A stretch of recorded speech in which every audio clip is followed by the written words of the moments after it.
Hello everybody, welcome to The Green Man for another Ranking the Albums video. In today's video I'm tackling the hugely popular Finnish symphonic metal band Nightwish, formed in 1996. That was now 25 years ago. They've been around for quite a long time. They're hugely popular, as I say. They've sold over 9 million copies of the records worldwide, I believe. Certainly one of the biggest bands to come out of Finland. And generally speaking, I guess people refer to three different eras of Nightwish: the Tarja era, the Annette era, and then finally more recently the Floor era.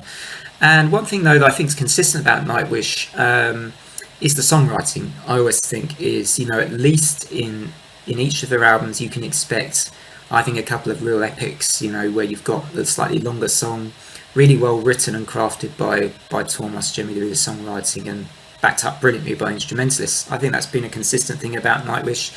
I know the singers will always get lots of the debate and attention, but I think that songwriting has always been present throughout Nightwish's years, and pretty much from the very start, which is obviously where I'm going to begin. I'm going to be ranking these albums from my least favourite to my favourite Nightwish album, and I'm going to crack on without further ado before I get lost in waffle.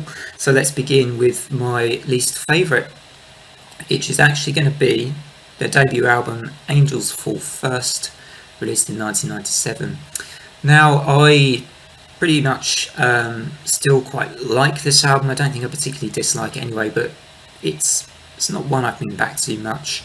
I do really like Beauty and the Beast song in particular on this album.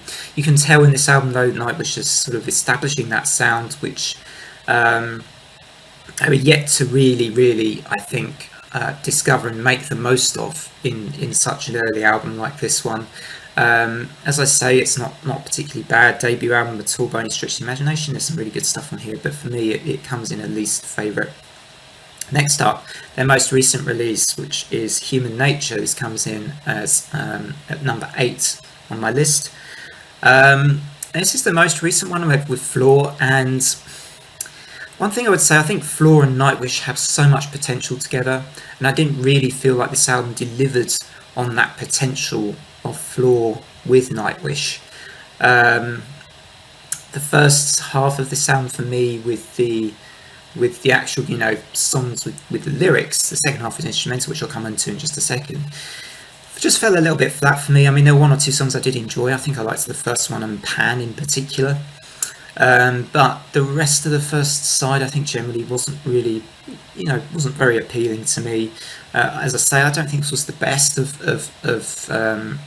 kind of Nightwish songs by any stretch of the imagination. For that reason it does come quite low on my list, but it doesn't come bottom because I really liked the second half. I know a lot of people have said they don't like the instrumental part of this album in the second half, but I think I really like this. It's kind of a bit soundtrack-esque, but there's some really nice music going on here, and really, some really strong stuff in spite of it missing a lot of the singing or the lyrics so much. I really liked that part of this album personally, but so it doesn't come in quite bottom, just above Angels Fall First at number 8.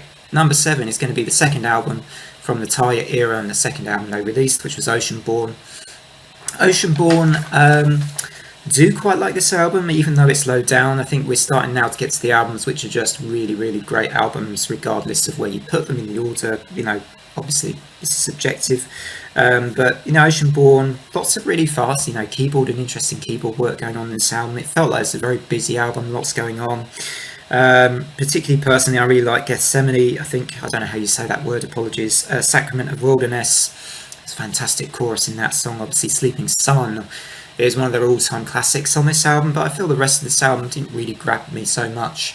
Suffers a little bit from what the first album did in a way, but Oceanborn slightly more finding their feet, and I think what was to come personally for me after Oceanborn was fantastic from Nightwish. So we move now on to, this is where I must do this count, it's not that difficult, come on Tom. Number 6, Aginarium.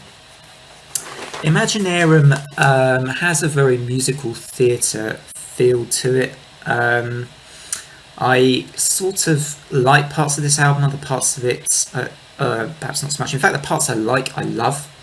So Storytime, fantastic song. I really like some of the folkier stuff in the middle as well, particularly when referenced Turn Loose the Mermaids and Rest Calm. Rest Calm I think is fantastic. As I say, it evokes again some of the slightly musical theatre vibes. Scare Tale is another track which makes me think this feels kind of like West End theatre, like I'm going to sort of listening to a musical performance at the West End without seeing the performance itself. And a lot in Imaginarium, I don't know if this was what Nightwish were going for, but it has such a strong musical theatre feel to it. But it comes in pretty low down, to be honest, and that's surprising because I do think it's a pretty awesome album. But for the reasons I said, there's a lot of spoken word stuff on here. And it just drags on quite a while for me, in spite of some really strong moments, individual moments, if you like, or individual songs. The album as a whole, I just do think, because it feels like you want to be watching this in a theatre as opposed to just listening to it. That's the feel I get, and the reason I have Imaginarium down at number 6 in my order. Do as you will. But yeah, I've got this one at number 6. Number 5 next on my list is Endless Form's Most Beautiful. Perhaps the shock pick that this is only at number 5, I think, on my list. And I have to say I may struggle to provide much justification for that here. I just think of the albums to come, I do slightly prefer those. I think Endless Form's Most Beautiful is big, it's epic sounding. This really does make good use of Floor for me, where I think the most recent one didn't do as well with Floor's voice, personally, just my opinion. Endless Form's Most Beautiful, though, I think is stunning in so many places. Shudder Before the Beautiful, one of the best Nightwish opening tracks there surely is, hugely powerful, and really, as I say, makes great use of Floor's voice. Other moments I do enjoy, and this one's special is Idamar Rue. I think it's the 8th track on the album. Really like that one too.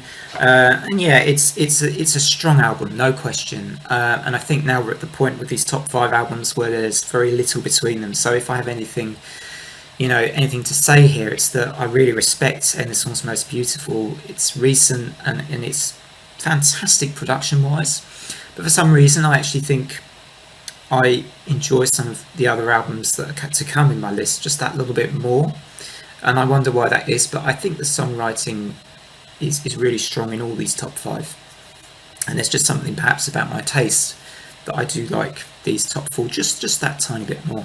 So coming in number 4 is Once. They're big, this is the album that launched Nightwish into the stratosphere, I would say, with tracks like Nemo. And you've got to say Dark Chest of Wonders, great opener, a little bit like Tarja's Shudder Before the Beautiful moment, if you like, in Once. And Tarja's great in this album. It's got a gothic vibe, real strong gothic vibe. Again, perhaps a little bit of that musical vibe in places here a little bit. But yeah, very strong gothic vibe. I think Ty is fantastic in Once, and I can see why it sold so many copies of this album. I can see why it launched Nightwish from being probably reasonably popular to a global phenomenon. I really like Once. Obviously, Ghost Love Score is on here, which is an all-time favourite, and a song which Floor has made her own live. Obviously, you see that YouTube video with so many views. Ghost Love Score is an absolute epic, no question. 3rd on my list, and that's surprising this comes above Once, but by barely the tiniest of margins in this. I just really love Century Child, which comes in at number 3 here. Century Child, I just love the song so much, and each and every song for the vast majority of this album just listen through to, and it just flows beautifully. Even prefer it to the likes of Once and Endless Form's Most Beautiful for some reason. Just love the atmosphere. I think the songwriting on Century Child is pretty immense as well. Century Child, I just think is a beautiful album, one of perhaps the slightly more underrated Nightwish albums, but I'm going to come on to the next Nightwish album. At number 2, which is from that sort of era, right, the later part of the Tarja years, well, middle part really, released in 2000. My number 2 pick is the surprise on this list for being this high, I think, because many people probably wouldn't put this up this high, but it's Wishmaster.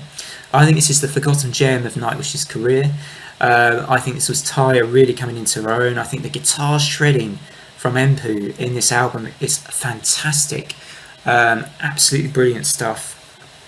And altogether, everything, you know, more so than the previous two albums for sure for me on Wishmaster. It feels like the formula of Nightwish really works here really well, and I think this album is just such a forgotten gem. If you want me to name a couple of my songs, I will very happily name a couple of my favourites. She Is My Sin, I think, is the opening track, which is probably perhaps my up there with my top 5 Nightwish tracks, perhaps even a favourite. Oh, it would be difficult. I mean, Ghost Club Score, and I'll come on to a couple of others very shortly, but I love that opening track on Wishmaster. Fantastic. Then you've got Kingslayer, and it just, the title track Wishmaster is fantastic. Really great chorus. Get towards the end with tracks like Crownless as well, and a Dead Boy's Poem, and it's just so much good stuff in Wishmaster. Why it doesn't get mentioned more perhaps is just because it's sort of in that middle part of the Tie era, the earlier version of Nightwish, if you like. So the big albums now, you know, your Endless Swarm's Most Beautifuls, Your Onces, and the album which by elimination I'm about to come on to, Dark Passion Play, are just the really big epic albums which get the attention because they're just so huge, the production's just massive, and they got the big time with the commercial channels, I think, as well. So that does bring me on indeed to my number 1, which you would have worked out as I just gave it away, is of course Dark Passion Play. The first album with Annette Olson on vocals.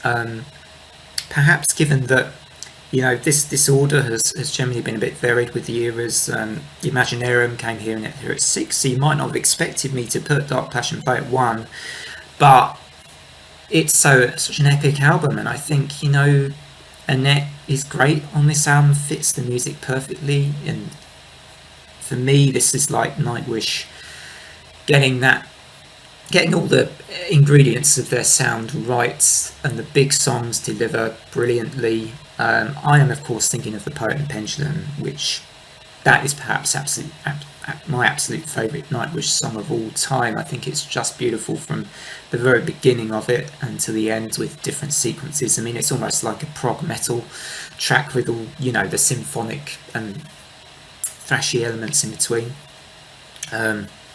But anyway, I really do like Dark Passion Play.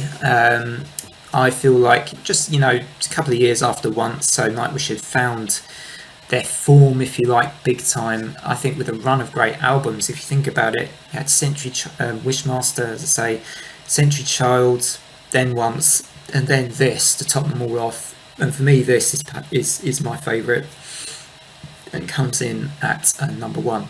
So that's the end of my Nightwish ranked. Where would you put these? What would your order be? Would it be completely different to mine? Feel free to drop in the comments. As ever, if you've enjoyed this video and want to check out some other Ranking the Albums videos, I also do album reviews and talk about my favourites, or tend to talk about my favourite sci-fi, horror and fantasy films. So do drop a like and subscribe if you've enjoyed this. Otherwise, enjoy what's left of your days. Take care, everybody. See you next time.